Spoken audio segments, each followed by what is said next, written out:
Now, a controversy that has broken out in the state of Bihar, where a Congress MLA Abidur Rahman insulted the national anthem by refusing to stand when it was being played in the assembly.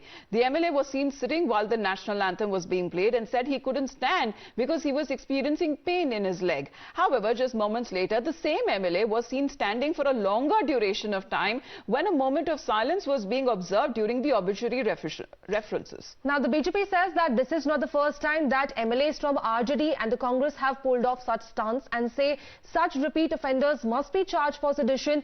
The views were echoed by the BJP MLA and former Deputy Chief Minister Tadkishore Prasad, who demanded that Speaker must take cognizance of the insult to the national anthem and also must take an appropriate action.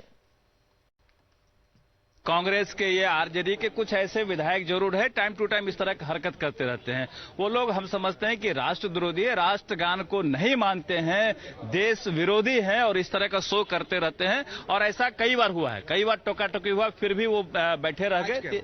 आज भी बैठे रह गए। जब राष्ट्रगान शुरू हुआ तो बैठे रहे और बाद में जब वो शोक संवेदना व्यक्त किया जा रहा था तो उस समय खड़े हो गए। इससे वो स्पष्ट संदेश देने का काम किया कि हम राष्ट्रगान में खड़े नहीं होंगे, हम राष्ट्र का विरोध करते हैं, राष्ट्रीय कानून का विरोध करते हैं। ऐसे लोगों पे देशद्रोह का मुकदमा चलना चाहिए। के अवसर पर वो पुनः फिर खड़ा भी हुए, तो यह नहीं होना चाहिए था। ये राष्ट्रगान के प्रति ये अवमानना है। इससे कम से कम माननीय सदस्यों को बचना चाहिए, क्योंकि हम लोग को तो कई क्षेत्रों में नजीर पेश करना पड़ता है। अगर हम नहीं करेंगे तो फिर दूसरे कैसे सीखेंगे, आने वाली पीढ़ी कैसे सीखेगी। तो उनको खड़ा होना चाहिए। Well, we have Aditya with us on the phone line. Aditya, वहां की जो कांग्रेस एमएलए उनकी तरफ से कुछ कहा गया है या नहीं? क्योंकि बीजेपी के लीडर्स और एमएलएस कह रहे हैं कि जब राष्ट्रगान चल रहा था तब उनके पांव में दर्द था, लेकिन ऑब्ituary रेफरेंस के वक्त वो खड़े रहे। जी बिल्कुल, जहां तक बात है कांग्रेस के विधायक, अररिया विधायक आबिदुर रहमान का, तो बिल्कुल जब ऑब्ituary रेफरेंस हो रहा था तब वो थोड़ी देर के लिए खड़े हुए थे और उस समय वो बिल्कुल भी असहज नहीं दिख रहे थे, जैसा कि वहां मौजूद दूसरे विधायकों का कहना है। बड़ी बात यह है कि जब राष्ट्रगान गाया जा रहा था उस समय बैठा रहना एक संगीन अपराध है, क्योंकि इसके लिए एक डिफाइंड प्रोटोकॉल है और अगर उस प्रोटोकॉल को फॉलो नहीं किया जाता है किसी भी इलेक्टेड रिप्रेजेंटेटिव या आम आदमी के द्वारा, तो इस पर कार्रवाई हो सकती है। तो कार्रवाई की मांग तो करी है बीजेपी के लीडर्स ने स्पीकर के साथ, तो स्पीकर कोई कार्रवाई करेंगे?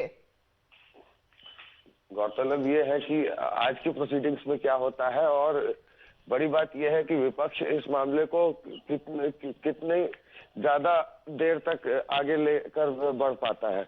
बड़ी बात यह है कि आज काफी सारे राजकीय विधेयक पास होने हैं आज के सेशन में और सरकार बिल्कुल नहीं चाहेगी कि गैर विधायी कार्यों में आज समय दिया जाए। तो अगर विपक्ष इसको लेकर एकजुट होता दिखता है तो फिर सरकार की मुश्किलें बढ़ सकती है। जी।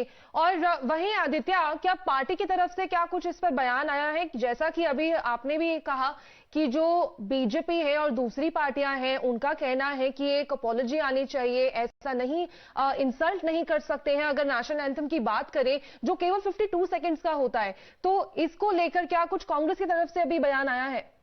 कांग्रेस ने इस बात को लेकर एक और बेतुका बयान दिया है। कांग्रेस के प्रवक्ता का कहना है कि राष्ट्रगान और इस तरह की बाकी सारे जो प्रतीक जिसमें राष्ट्रीय जुड़ा है वो कांग्रेस के संघर्षों का प्रतीक है और कांग्रेसियों के लिए उन्होंने सीख दी है कि न सिर्फ इस तरह के प्रतीकों का खुद सम्मान करना होगा बल्कि दूसरों को प्रेरणा देनी होगी।